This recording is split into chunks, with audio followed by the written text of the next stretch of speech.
My name is Leo Shoemaker for Adventures with Leo Shoemaker.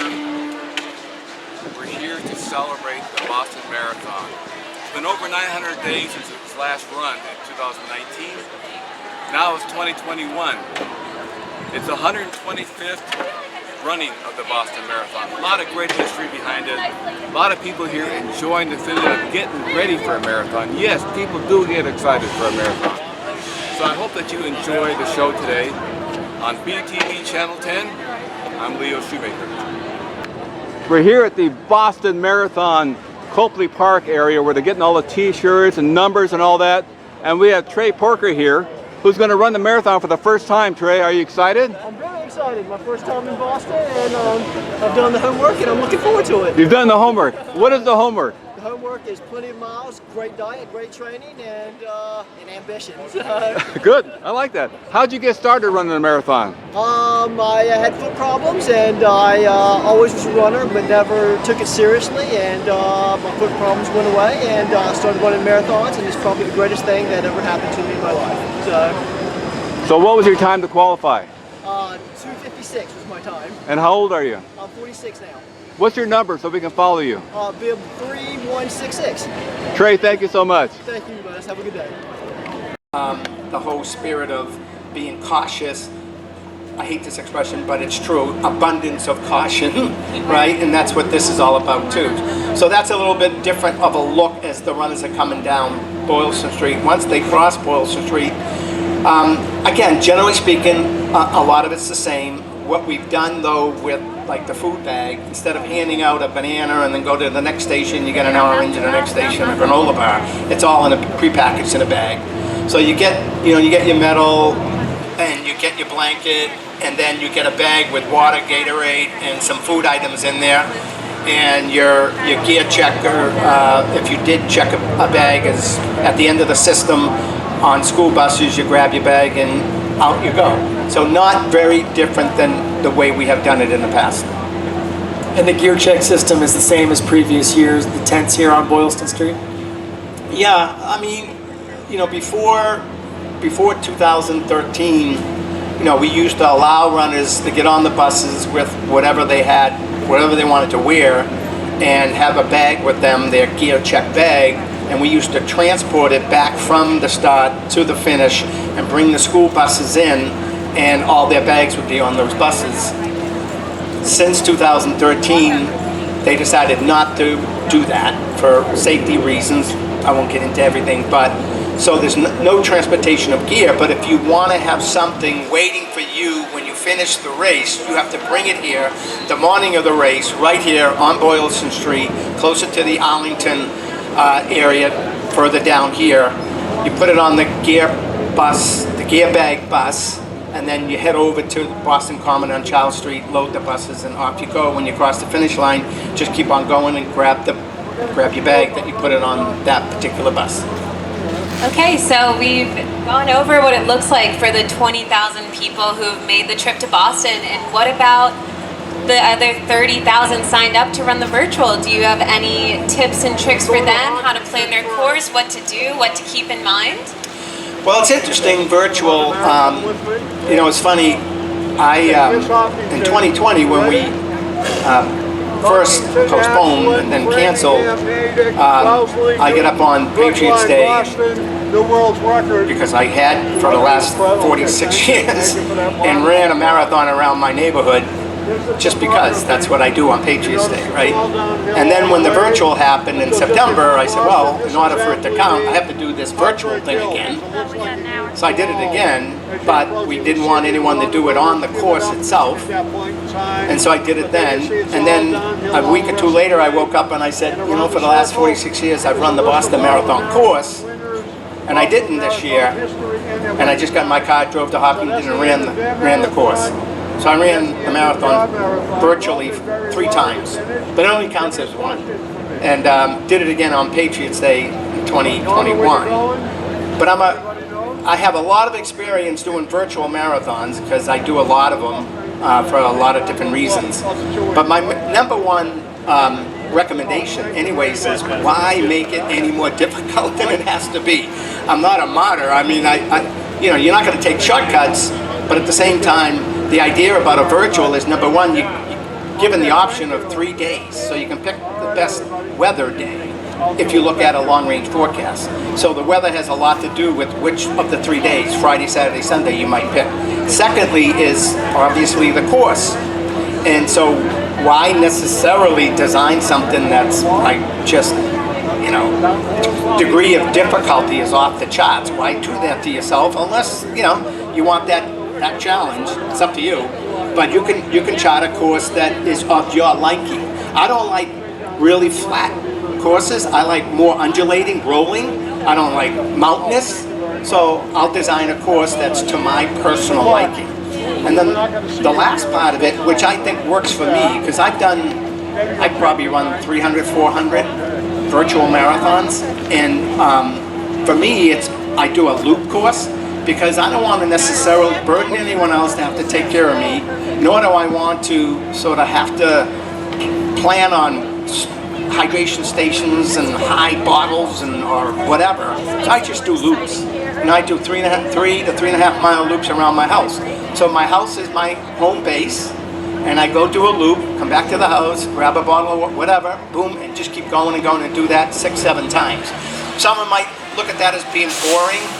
It's not really boring, but that's how I'm able to get through a virtual race, and that's my recommendation for people charting out a virtual course, is to do loops and have a home base. That's great. And then, you know, for someone who's run so many virtual and in-person marathons, how do you celebrate, you know, when you finish? Is there still a celebration, Dave, when you finish something like that? I mean, you've done 26.2 probably in your sleep. So, you know, when you finish, it is such a profound accomplishment, and it's become so routine for you. I just wonder, how do you, if you, celebrate? So, you know, I've been directing races for 40 some odd years. People ask me all the time, so what do you do for a living? I say, well, I'm a race director. They say, a race director? What the heck is that? Chalk mark on the road and yell, go? I said, no. What I do is I help raise the level of self-confidence and self-esteem of tens of thousands of people in America. And that's what I do for myself too, you know? And so the whole idea of running a marathon, yeah, the physical challenge and all of that, it's cool. But it's to feel good about me, because that's the foundation by which we accomplish everything in our lives. You have to first feel good about yourself. So my celebration isn't like go out and party like a rock star. It's just not. It's not my nature. Not that that's wrong. God bless anyone who does that. They should. But for me, the satisfaction of fulfilling a commitment that I made to myself to get the job done is my celebration. Like when I run at night here, I usually finish at 8 or 9 or 10 or 11 o'clock at night. You know, there's 3 squirrels and 6 pigeons out there. There's not a lot of celebration going on, you know, for me to celebrate with anyone. All I do is cross the finish line, you know, kind of, you know, regroup, walk to the hotel, take a shower and go to bed. That's my celebration. Yeah, but this one's different this year. This one's different, Yeah. right? So just talk us through your race day, your plan for Monday. So it's not actually that much different than what normally it is. You know, I'll be in the hotel, I'll get up 3 o'clock, 3:30, then I'll get a ride out to the start. And for me, my job mainly is just to start all the divisions and all the programs, mainly, because everything is already set up out there. Normally in Athletes Village, and then the trek down to the start, 7/10 of a mile, and then lining everyone up. But I just make sure that all those starts go up. You know, it's interesting because with all respect to the finish, the start, there's no room for error. I mean, you know, you just heard the times, 8:02, 8:05, 8:30, 8:37, 8:45, 8:50, you know, 9 o'clock, boom, boom, boom, boom, boom. If one gets delayed by a minute, they all get delayed. Those gaps in between the start times are there for a reason, and we just didn't pull them out of the air, right? So it's so that packs don't have, you know, catch each other along the course and all that kind of stuff. So making sure that all that goes well, it's all going to be in your head, and then you got to pay attention to everything else that's going on for 26 miles. I can't start those races if there's a problem of gas main break. I can tell you stories about what's happened along the course. I mean, from horse manure being dumped in the middle of the road. Hey, Dave, at mile 3, we got this thing. I said, you got to be kidding me. Well, how much? Is it a little bit? Is it the side of the road? Is it another heartbreak hill? What are you doing, right? We've had, tree limbs down, wires down, live wires down. We've had lead vehicles stall. All those kinds of things can happen right before the start. What do you do? Who makes the call? So it's not like you can convene a committee and say, okay, let's get 20 of us together and talk about this. You got to think on your feet. And that's why we do all these hypothetical tabletop exercises well before the race and go through all the different scenarios that might happen and what would we do if they did happen, even though you can't, sort of come up with the exact thing that might happen, but you have to have a clue going in. And the most important thing you have to have as an event director is confidence. Confidence in your decision making. A lot of times there's no right or wrong. You just got to make a darn decision. Because if you don't and you're caught in the intersection and you don't either hit the brake or hit the accelerator, you're going to get run over, right? So you got to figure it all out and make sure you know. And God bless, in the last 34 years, nothing, has gone wrong at the start, So we're very fortunate we have a good, experienced team. I read somewhere there's a road full of, there's a lot of dead squirrels out there that couldn't make a decision. Right. And you've talked about things that we might have to deal with in the start. There's certainly things we've had to deal with over the years here in the finish, but I think for all of the work that you've put in and all of this sort of quote-unquote normalcy that we feel, we want to extend a big thank you to you and the whole BAA team for kind of helping us get to this point. It feels good to be back, doesn't it? It really does. I don't take this race for granted. I really don't, even though I live right up the street and I'm here all the time, because I recognize, as does the entire BAA team and the Dimsey team, how impactful this event is in their lives. I mean, they say, oh, it's life-changing. No, for a lot of people it is. And from all over the world, work really hard. It's the only marathon on the planet other than the Olympic marathon. You have to earn the right to toe the line, right? You have to qualify for the most part. If not, you raise a lot of money to save lives. So you've earned the right to be here. It's our job to make sure that we make your experience a positive one, and you go home, with that medal, and you go home with the feeling that, that you accomplished something that very few other people on the planet Earth have ever been able to accomplish. You've got a busy weekend. Last question, if I'd like to give it to national champion Erica Kemp. Come on, Eric, I'll put you on the spot. What's your last question for Dave? You must have something. As I totally put you on the spot.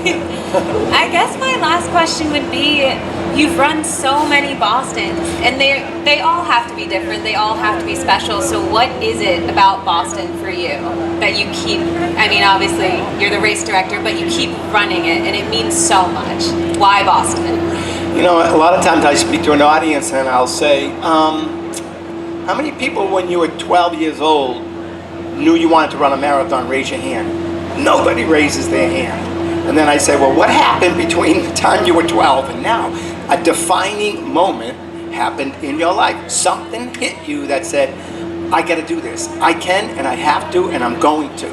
So for me, early on in my childhood, there were some defining moments that happened to me here living in Boston that made me realize I need to run that race. And my first one I didn't finish. And it's the only marathon out of 163 I've run that I never finished because I didn't train for it.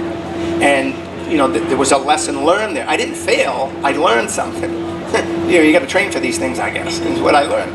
And then I made a commitment to run this race every year for the rest of my life. And so I've done it for the last 48 years. And I think for all the runners, and not for me because I'm out there with 8 people out there on the course, but for all the runners, I think a lot of it has to do with the character of the course, the tradition, the history of the race, the fact that you're running on the same hallowed grounds as the best runners in the world. The spectators are out there, the most experienced spectators and fans in the world for a marathon. There are just so many different dynamics that really do make this what I would consider, and I know I'm biased, the most prestigious and sought after marathon in the world. So congratulations to all the runners who are listening, and good luck on Monday. Ladies and gentlemen, a round of applause please for Dave McGillivray. It's a busy weekend ahead. Dave, Erica, thank you very much.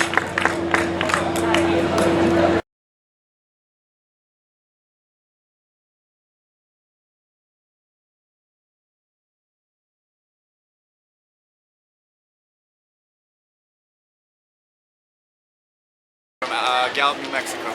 Justin Martin's here talking about Indigenous Peoples Day happening on Monday. Are you going to run the marathon? I'm going to run a marathon. Have you run them before? I've run 3 times before. Excellent. We're here celebrating the history of Native athletes in this race. Some of them have won the race, some of them have been runner-up multiple times. You know, Native Indigenous athletes are some of the most untapped talent potential in the world, and you know, it's just an honor to be here and represent this legacy and make sure that people know that Indigenous people, we're still here, we're still fast, and you know, we're still here to race. So, Good. Is there a website we can go to? yeah, you can always check out wingsofamerica.org. Okay. We're an organization based in Albuquerque, New Mexico. Been around since 1988. During that time, we have really just created an opportunity for Native North American youth to find opportunity, find leadership, find peace of mind through running. And that is everything from competing at the highest level to just learning why it's important that you get out and move every day, and that you have a relationship with your ancestral lands. I love it. Yeah. Thank you so much. Yeah.